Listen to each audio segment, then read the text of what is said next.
Humanity's Doom by Florpzz.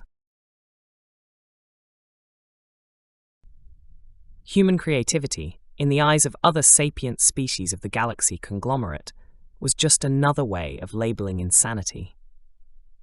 Maybe not a wholly misinterpreted notion, since most humans, when asked, would tell you right away that insanity was just a step away from genius. And don't get it wrong, humans were usually quite brilliant in the fields and activities they specialized in, even if such an activity was just a street performer with a slinky. Without creativity, humans' ingenuity would lack a certain spark. So when first contact was made, the various species of the conglomerate were quite astounded and incredulous about the culture and technological achievements of humans. Yes, some tech was quite outdated by their standards, but for a species that just 150 years ago was launching themselves to the moon with rockets, and wasn't that the height of madness? And 1 century before that, didn't even have computers. How? To reach FTL technology so soon was befuddling. There were also applications of said technologies that the conglomerate species didn't think were possible or hadn't fathomed until they saw how the humans applied them. Still, aside from the strange behavior of their new Deathworlder neighbors, who smiled by showing their teeth, launched themselves from high places with just a piece of cloth as a safety measure, and made emotional connections with rocks, the aliens still didn't think of them as truly mad. The Tender, an avian species that lived far from the central hub of the conglomerate, for example, enjoyed free falling for long stretches from high places before snapping up their wings just as they were about to hit rock bottom. They thought nothing much of humans. That is, until the Doom incident. You see, there's a species in the conglomerate, the bedazzles, that evolved on a planet with a high degree of electrical storms. The air on the planet was quite literally electrified. There are zones where the buildup of electricity becomes so lethal that they cannot survive. So, evolution gifted them with the ability to change the color of their scales the more electricity they were exposed to, a warning sign they were approaching danger. All colors within the human's visual spectrum. They also had a high resistance to electricity, making them a resilient species from a Class 4 death world. Alone, these two features wouldn't stand out to humans.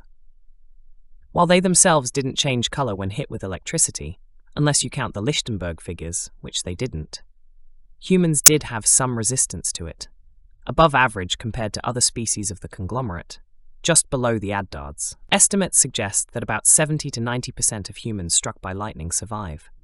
Combined, these abilities sparked a crazy idea in the mind of one human engineer. You see, there's one human tradition and challenge that has survived the ravages of time to this day, trying to run the old video game Doom in the most unlikely of places.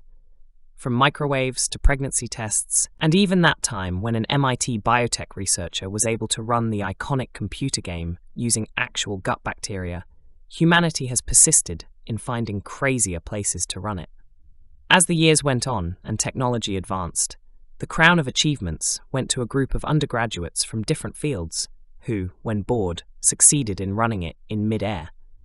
Or more accurately, through the developed electric fields between the ground and the clouds during a thunderstorm. Nanotech in the form of flying transistors, the light scattered through the air, the moisture, and lots of perseverance made it possible. You may ask, why didn't they use holograms? Well, the answer is simple. They didn't have that tech at the time. Now, this human engineer took inspiration from that achievement and created a semi-organic gel filled with nanotransistors that would regulate the electricity flowing through the air before reaching the scales of the bedazzles. These nanotransistors would amplify or switch the electrical power as needed. His first idea was to create nanobots that would discharge a current with a specific voltage. The colors of the scales varied depending on the voltage, but he quickly dismissed the idea when he couldn't find a way to integrate speakers on them. The fact that he could bypass this by using external speakers didn't cross his mind until later. He realized he could simply generate an electrical field around a specific area and let the transistors do their job. When that was done, he tested the idea again and again using AI-generated predictions and programs to ensure the experience wasn't painful for the subject that would hopefully test his work, and to make sure he wouldn't end up in jail or start a war by frying the equivalent of neurons in the addars. As a final test, he obtained one of the animal species of addium, the homeworld of the addars, meaning blue fire in their native tongue, quite fitting, with a similar defense mechanism. He conducted the final experiment, testing his theory to ensure everything would work out well. He was 99.9% sure it would. He was ecstatic when he was able to rickroll a random alien by handing him the not-quite lizard and sending the signal that let the transistors know where to direct the electrical current, and let the nano-speakers floating around know when to play. The alien stared, confused, as the moving picture of Rick Astley swore it was never going to give him up. Finally, one task remained, the most difficult. He needed to find a volunteer to be his test subject. This proved to be a challenge.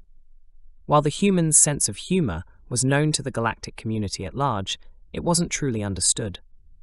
Humans found the strangest things funny, and their meme culture sparked serious debates between xenopsychologists and sociologists, all trying to understand the thought process and cultural development that led to finding a horizontally spinning fish amusing. This only made aliens wary of humans in general, since they didn't understand their bizarre behavior most of the time. So, he did the only thing that might get results. He posted a job offer on the recently established 50 years ago galaxy-wide extra network, known as GWEN. 3 guesses as to which species developed and named it. First 2 guesses don't count. Are you an addars looking for quick credits and a day-long term of work? Are you the adventurous type? Apply with Dr. Will Parrish to be part of a once-in-a-lifetime, non-invasive, eco-friendly, self-fulfilling activity that will leave you one of the most recognized sentients in human space. 99.999% guaranteed survival of the experience. Leave the human AI Gwendy with your contact info. 3 days went by without him receiving even spam, and by day 4 he was growing impatient. He was about to go out and try his luck on the streets of Galu when his neural implant pinged with a notification. He tried to quell his anticipation to avoid disappointment, but he couldn't contain his giddiness when he opened his inbox and found the contact information for a being called Adliz Ard. Blue light, he thought. Definitely an addars. Checking the info on the alien, he was surprised to find that Ard was a warrior admale, one of the elite forces of Addium. Shrugging, he happily contacted Ard to let him know he would meet him on the homeworld, Fark, in a week's time. A week later, Dr. Will Parrish stood inside the rented space bubble, whose proper name wasn't pronounceable by humans biologically, as it consisted of a series of magnetic pulses, in front of a 250 centimeters tall rainbow-scaled lizard look-alike. Both watched each other, Adlizard with calculating eyes and Will Parrish with curiosity and unbridled joy. After a few seconds, Ard let out a series of clicks that Will's neural translator automatically translated into English. Human, I greet you in this charged daylight cycle. I endeavor to know of your propositions shared over the electrical network of data. Will blinked, unable to help himself as he said, You people renamed Gwen as End? Ironic, given today's plans. Ard didn't seem to understand, as the series of clicks translated by End held no significant meaning for him. He chose to stay silent on the matter. Will sighed. Today was supposed to be exciting. His life's greatest accomplishment was about to take place in just a few minutes. He just needed to remember that aliens found rocks falling in slow motion funny, whereas he would only be entertained by the same scene if it involved a mustache drawn on the rock. And googly eyes, and maybe some background music. That thought cheered him up. Okay, first order of business. Explanations.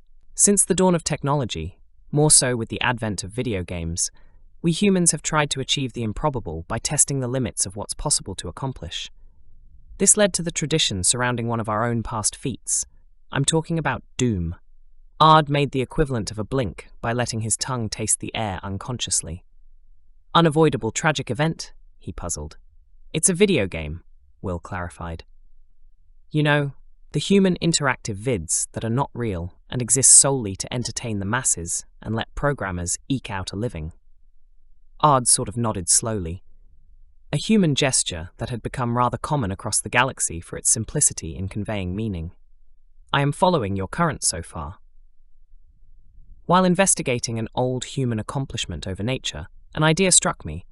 I want to test and record that idea with you, so future generations of humans will be similarly enlightened when they see what we've achieved as a species, declared Will with a holy purpose, his eyes holding a strange light within them.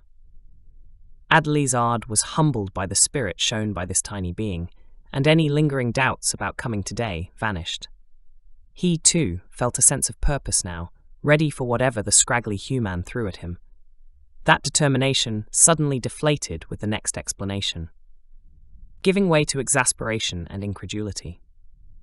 Will explained the particulars of the test, showing Ard the charts that guaranteed his safety with only a 0.01% margin of error. So basically, I'm showing the galaxy the potential this new gel has in a fun way to invite future researchers to improve this wonderful technology. I will be essentially a living screen, Ard intoned dryly. Bingo. Now, do you agree? I have a contract here. Ard carefully read the contract handed to him, which guaranteed his safety and included a hefty sum of credits in case any mishap occurred. Along with the substantial volunteer compensation, it all seemed in order. He pondered briefly, but didn't see anything that would cause harm. Adlizard sighed, and with a press of his finger, made his final decision. The biometric scan flashed briefly, and the contract was signed. Ard wasn't sure why a warrior like him had volunteered in the first place. Maybe it was curiosity, or perhaps it was the extravagant way the post on the electrical network of data was written that had caught his attention. He had just made an account on the galaxy's wide social network, InstaHub, as a way to get information faster. Ard was also known among his fellow Addards as one of the few who were on the wilder side of the species, often partaking in shenanigans no other respectable Addars would engage in.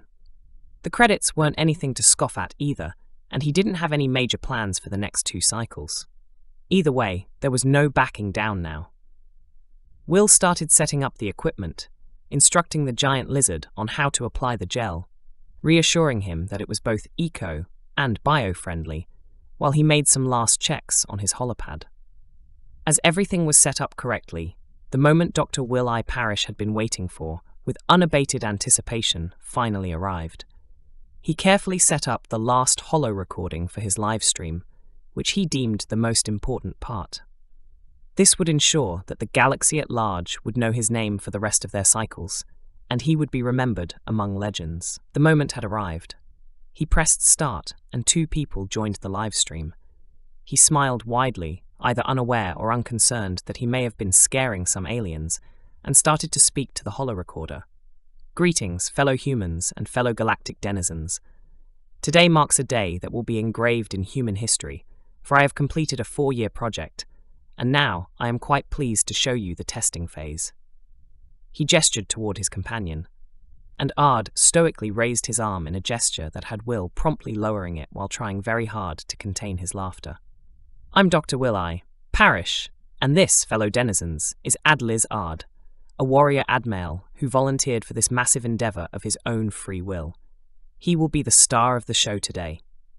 Will paused dramatically before saying, in a flat tone, as a disclaimer, all participants in this test are fully consenting and aware of what it will entail. This will not, hopefully, have any impact on the well-being of the main participant, nor will it cause any emotional distress, as far as I'm aware. I've tested the devices used today quite thoroughly. This project is also eco-friendly and will not negatively impact sentient beings in the galaxy at large. Will smiled widely once again. Now, for the moment you've all been waiting for. You may be wondering, so, Will, what is this project about? To make a long, tedious scientific explanation short, I've made a screen. Ard remained silent and unmoving throughout the tirade. Will quickly checked the view count and was pleased to see that 300 people were watching the stream. Now, what's so special about this screen, you may ask? Well, the screen is not actually a screen, but a gel that acts as an electrical regulator. It can be used on any surface that conducts electricity. Now, this is quite useless on its own, but as you may or may not know, the Addars have evolved a nifty defense mechanism that warns them when they're in danger in electrically charged environments. Furthermore, they're capable of withstanding high voltages that would normally kill your average sentient, Will explained, growing more enthusiastic as he went on. Ard began to wonder if he should feel insulted at being used as a glorified screen, but he was starting to find the idea amusing. If Will succeeded, Ard would be in the perfect position to capitalize on what could potentially become a new fashion trend for his species, unintended though it may be. He was ready to reap the benefits. Now, on to the experiment, Will intoned solemnly, and without further ado, he pressed the red button. For 10 awkward seconds, nothing happened, and the live chat of InstaHub, now filled with more people than before, started buzzing with comments. From the classic, "Surprise, it didn't work," to the more humorous, "You've got no game with lizards, dude." But then, the amazing happened. The Doom intro scene started playing. Parrish began crying tears of joy. Adlizard stared at his own stomach, puzzled by the strange game playing across his scales. The stream peaked at 10,000 live viewers, then exploded into a meme that made it the most watched stream in the galaxy, surpassing even the video of an egg falling in slow motion set to Linkin Park's soundtrack. Humans had done it again. They managed to run Doom in the most unlikely of places. Sadly, Dr. Will I. Parrish passed away before he could reap the benefits of the new fashion trend that quickly spread among the Addard's species. The end. Like and subscribe for more content.